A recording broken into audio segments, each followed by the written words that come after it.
আসসালামু আলাইকুম প্রিয় দর্শক, সকলকে স্বাগত জানাচ্ছি ডক্টর টিভির নিয়মিত আয়োজন স্বাস্থ্য সমাধানের আজকের পর্বে। দর্শক, আজ আমরা একটি গুরুত্বপূর্ণ টপিক নিয়ে কথা বলবো। বলতে পারেন খুবই সাধারণ রোগ, কিন্তু এটি একটি বিরক্তিকর রোগ, অর্থাৎ দাউদ যেটাকে বলি, ফাঙ্গাল।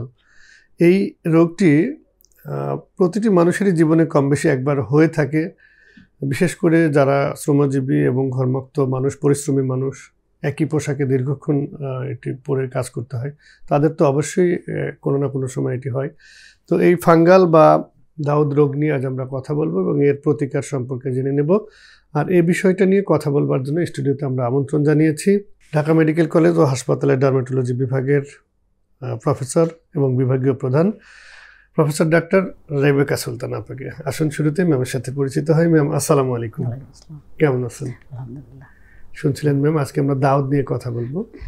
এই ফাঙ্গাল ইনফেকশন, এটা নিয়ে আমাদের সমাজে নানান ধরনের মানে কথাবার্তা আছে। তো এই রোগ সম্পর্কে শুরুতেই যদি বলতেন যে এটি কেমন ধরনের রোগ? আসলে ফাঙ্গাল ইনফেকশন তো ফাঙ্গাস দিয়ে হচ্ছে, এটা বোঝা যায়। ফাঙ্গাস তো একটা ছত্রাক, এবং এই ছত্রাকটা তো আমরা অহরহ এমনি বাইরেও দেখি। একটা গাছের মধ্যে ছত্রাক হয়, মাটির উপরে দেখা যায় ছত্রাক। এই ছত্রাকটায় এটাই যখন মানব দেহে বাসা বাঁধে, এটা কতগুলো কন্ডিশনে হয়।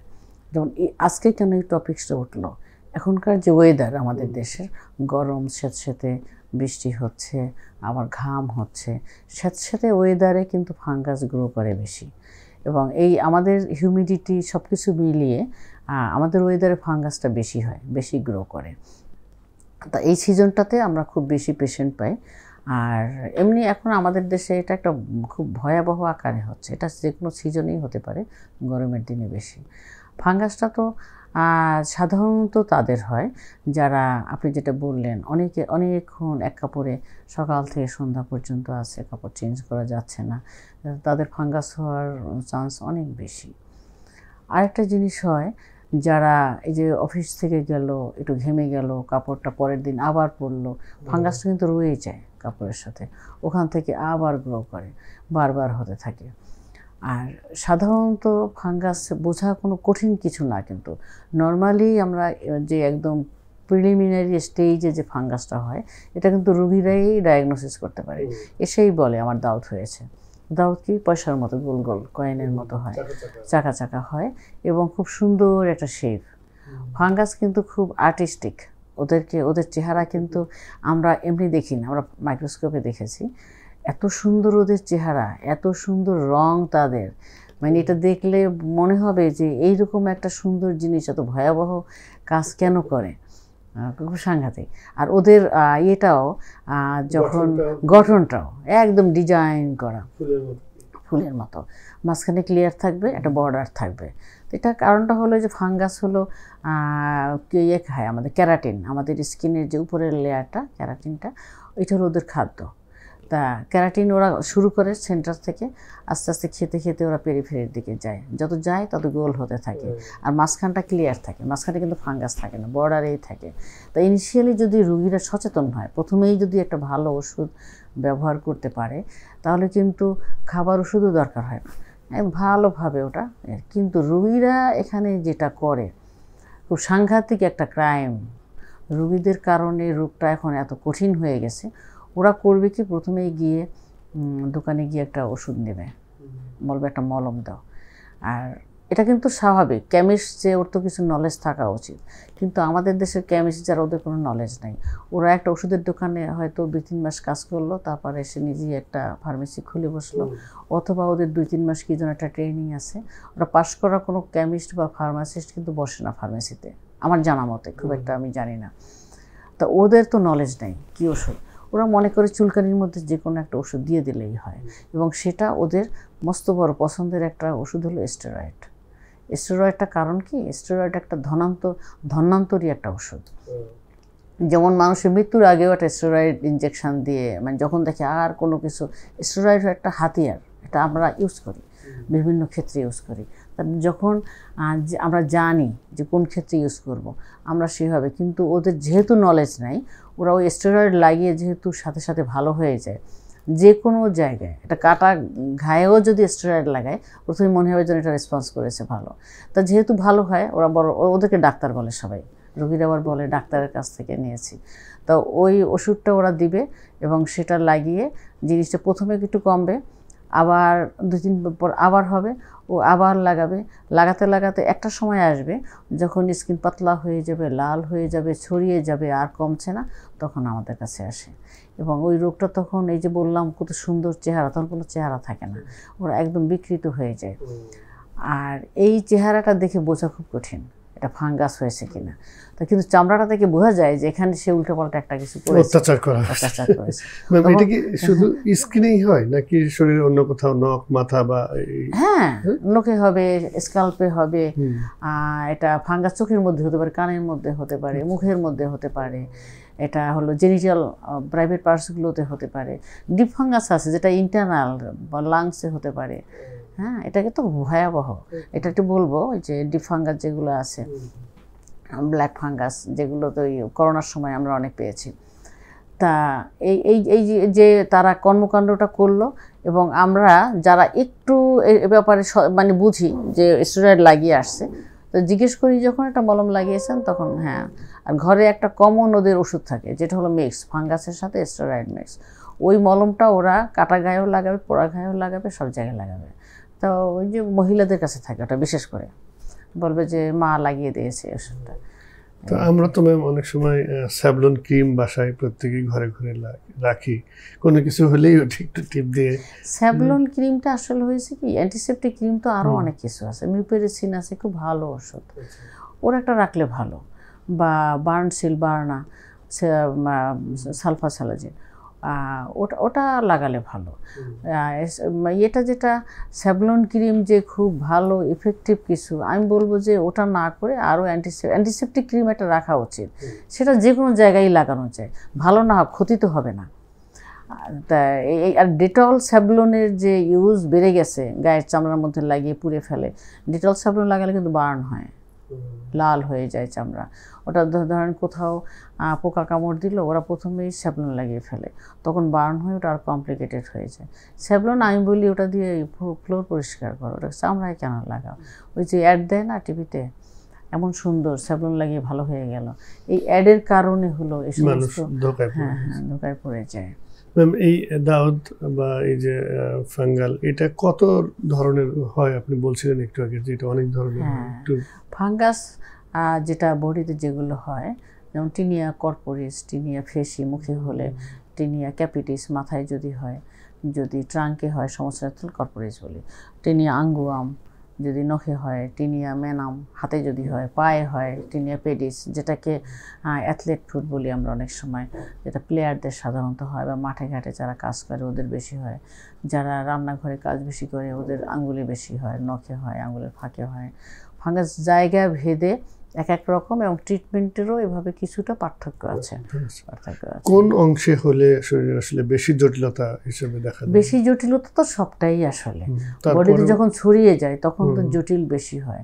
তবে যারা হাউস মেকার, যারা কাজবাজ সবসময় করতে হয়, ওদের যদি হাতে হয়, আঙ্গুলে হয়, এটা ভয়াবহ কঠিন জিনিস, ওরা অ্যাভয়েড করতে পারে না। মেইন ট্রিটমেন্ট হলো সাবান এবং পানি অ্যাভয়েড করা, এটা সম্ভব না। তো এই ক্ষেত্রে অনেকটা কমপ্লিকেটেড হয়ে যায়, অনেকটা দীর্ঘমেয়াদী, নখের ক্ষেত্রে বিশেষ করে দীর্ঘমেয়াদী ট্রিটমেন্ট দরকার। আমরা স্কিনে যে কোনো রোগ হলেই প্রথমেই বলা হয় যে সাবান থেকে দূরে রাখা, খার থেকে দূরে থাকতে। আদৌ এটা কেন? নাকি ওইটা দিয়ে তো আরো বেশি ময়লা বা জীবাণু পরিষ্কার করা উচিত? খার হলো ফাঙ্গাসের খাদ্য। ও আচ্ছা। হ্যাঁ, তা অ্যালকালি, তো এই সাবান এই জন্য বলা হয় যে সাবান লাগাবেন না। কিন্তু এইটা আবার এমন খারাপ জিনিস, ময়লা গায়ে গোসল করে না, সাবান লাগায় না, হবে কেমন করে? সাবান লাগাবে বা সাবানটা ভালো করে ওয়াশ আউট করবে। সাবান লেগে থাকলে না ফাঙ্গাস খেয়ে ওটা বেড়ে যাবে। সাবান যদি লেগে না থাকে তাহলে তো সমস্যা নেই। কাপড় ধুইলো, কাপড়ে যদি সাবান লেগে থাকে বেড়ে যাবে। তো এটা ওয়াশ আউট করতে হয় ভালো করে। অ্যান্টিফাঙ্গাল সাবানও আছে, শ্যাম্পু আছে, কিটোকোনাজল শ্যাম্পু। এবারে ম্যাম একটু জেনে নেব যে শিশুদের ক্ষেত্রে এবং প্রাপ্তবয়স্ক মা বোনদের ক্ষেত্রে এই যে এই দাউদটা হয়, তাদের পার্থক্যটা কি, কোন অবস্থায় কারা বেশি ভোগেন? আলাদা।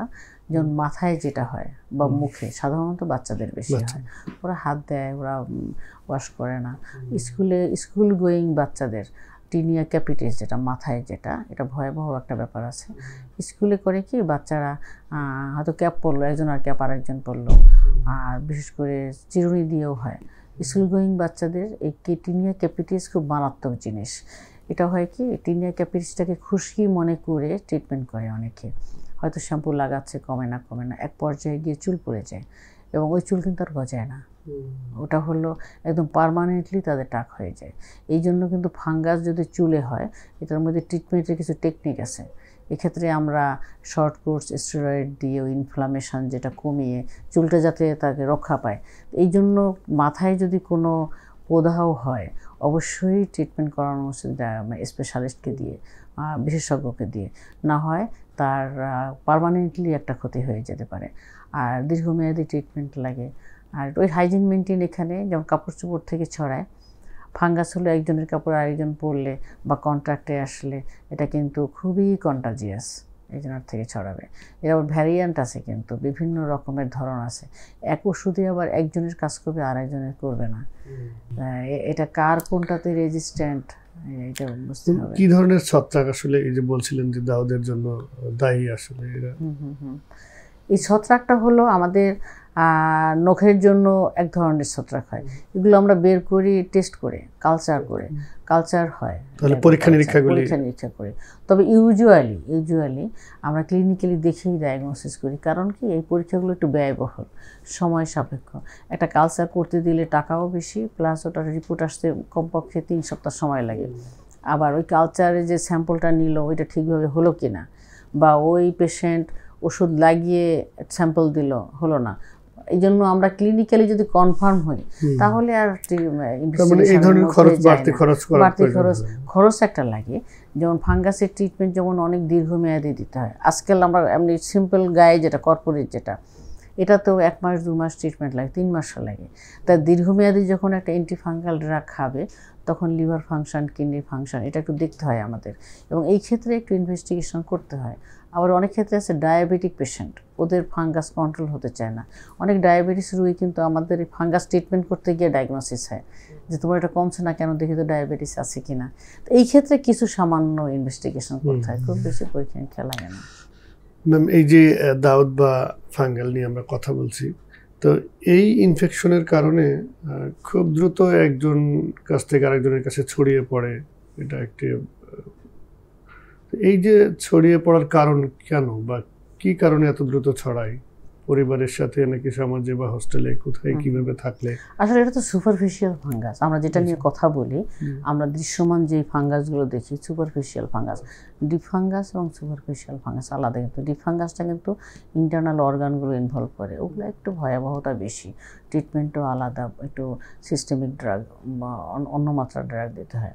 সুপারফিশিয়াল যেটা, যেহেতু সুপারফিশিয়াল নামেই তো বোঝা যায় এটা কন্ট্রাক্টে হবে, কাপড় চোপড় পরলে হবে, ঘাম লেগে গেল, ওই ঘাম থেকে একজনের থেকে আরেকজনের ছড়িয়ে যায় এবং খুব দ্রুত ছড়িয়ে যায়, যে কারণে এটা পাবলিক কনসার্ন অনেকটা বেশি। আরেকটা হয় ফাঙ্গাসটা কিন্তু একটা সোশ্যাল প্রবলেম, সাংঘাতিক সোশ্যাল প্রবলেম। হাজব্যান্ড ওয়াইফ দেখা গেল একজনের ফাঙ্গাস হয়েছে, দুজনেরই হয় একত্রে সাধারণত, যেহেতু কন্টাজিয়াস, কিন্তু এই জন্য ওদের ফ্যামিলি লাইফ, পার্সোনাল লাইফ কিন্তু অনেক ক্ষেত্রে একদম হ্যাম্পার হয়ে যায়, সাইকোলজিক্যাল প্রবলেম হয়। অনেক দিন ধরে যেহেতু সাফার করে, ওদের সাইকোলজিক্যাল প্রবলেম বেশি, একটু কাউন্সিলিং দরকার তখন তাদের। ম্যাম, এই যে দাউদটা হওয়ার পরে আমরা দেখি যে খুব ছোট থাকতেই চিকিৎসা নিতে আমরা আসি না, তারপরে যখন অনেক বড় হয়ে যায়, শরীরে অন্যান্য জায়গায় ছড়িয়ে পড়ে, তখন আসি।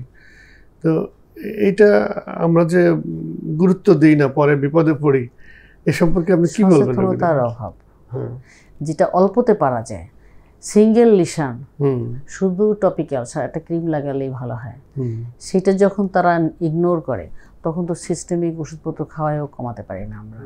আর সবচেয়ে ভয়াবহতা হলো ড্রাগ রেজিস্ট্যান্ট হয়ে যাচ্ছে। এই যে কিছুক্ষণ আগে বললাম যারা স্টেরয়েড লাগায়, স্টেরয়েডের কারণে সবচেয়ে যেটা কমপ্লিকেশন ডেভেলপ করে যে অ্যান্টিফাঙ্গাল ড্রাগগুলো রেজিস্ট্যান্ট কাজ করে না। ড্রাগ একটার পর একটা আসছে, কোম্পানিগুলো কিন্তু এক একটা version, second generation, third generation, fourth generation নিয়ে আসে, কিন্তু এগুলো তো সমাধান না। এটা হলো যে সিম্পল ওষুধই আমরা আগে ভালো করতাম, দাম কম ছিল, এখন অনেক ব্যয়বহুল হয়ে গেছে, তারপরও সেগুলোতেও ভালো হচ্ছে না। তো এটা তো আমরা অপারগ হয়ে যাই তখন। এবং এই যে সোশ্যাল প্রবলেমটা এই জন্য, এটা কিন্তু ইকোনমিক্যালিও কিন্তু মানুষকে অনেক অনেক ভোগান্তির মধ্যে ফেলে। এসে বলে যে আমি 50,000 টাকা খরচ করে আসছি আপনার কাছে, তো তখন আমি ওরা কী দিব? একটা রুগী একটা ফাঙ্গাসের পিছনে 50,000 টাকা খরচ করে আসছে, এটা চিন্তা করা যায়? কারণ হলো ওরা উল্টাপাল্টা, ওদের পেশেন্টদের অ্যাওয়ারনেস যদি ডেভেলপ না করে, যদি হাইজিন মেনটেন না করে, পার্সোনাল লাইফে যদি ইম্পর্টেন্স ওরা না বোঝে, তাহলে এর থেকে পরিত্রাণ পাওয়া খুবই কঠিন। ম্যাম, আপনি বলছেন কেউ কেউ এত টাকা খরচ করছে, এটা যেমন সত্য, আবার আমাদের সমাজের একটা শ্রেণীর মানে চাইলেই হাটে মাঠে ঘাটে যারা ভ্যানে করে ওষুধ বিক্রি করে, বিশেষ করে দাউদ, একজিমা, চুলকানি এগুলোর কথা বলে মাইক বাজিয়ে তাদের কাছে গেলে 10 টাকাতে ওষুধ দিয়ে দিচ্ছে, মলম দিয়ে দিচ্ছে, সেই মলম নিয়ে তারা কেউ কেউ বলে ভালো হয়ে যাচ্ছে, সুস্থ হয়ে যাচ্ছে। এটাই প্রবলেম। তার চেয়ে বড় ভয়াবহ হলো কোয়াকদের অত্যাচার। ওরা একটা ড্রাগ, আমাদের ফার্মাসিস্টদের আমি বলি, এটা গভর্নমেন্ট যদি ইনিশিয়েটিভ হয়, সেটা হলো ওরা একটা ড্রাগ, ভালো ড্রাগ বের করে, আমরা খুব খুশি হই যে না এখন একটা ড্রাগ আসছে মার্কেটে। তা সাথে সাথে বলি এটা কি কোয়াকদের হাতে যদি দাও তাহলে কিন্তু আমি জীবনেও লিখবো না। এবং সত্যি সত্যি ওইটা কোয়াকরা ড্রাগটা একটা দুইটা খেয়ে একটু ভালো হয়। ম্যাক্সিমাম পেশেন্ট, আপনি অবাক হয়ে যাবেন, খুব দামি ড্রাগ যেগুলো সিস্টেমিক ইনভলভমেন্ট, যেটা বললাম ইন্টারনাল অর্গান, এটা কোভিডের সময় বের হয়েছে, কোভিডের পেশেন্টদের, আইসিইউ পেশেন্টদের ফাঙ্গাল ইনফেকশনের জন্য। সেই ওষুধটা কোয়াক ফার্স্ট টাইম তাকে খাওয়ায়, প্রথম 2-1টা খেলে একটু ভালো মনে করে, তারপর আমাদের কাছে আসে। তখন এটা দুঃখজনক, ওই ড্রাগ, এত দামি ড্রাগ, ভালো ড্রাগ রেজিস্ট্যান্ট হয়ে যাচ্ছে। এবং মানে এটা আমাদের দেশের বলবো গভর্নমেন্ট চেষ্টা করছে হয়তো, আমি জানি না, কিন্তু ফ্রুটফুল হচ্ছে না। এই কন্ট্রোল করতে পারছে না কেন? ড্রাগগুলো কেন কোয়াকদের হাতে যাচ্ছে? কেন অশিক্ষিত, অল্প শিক্ষিত ফার্মাসিস্টরা কেন এটা ইউজ করছে, কেন ইউজ করছে?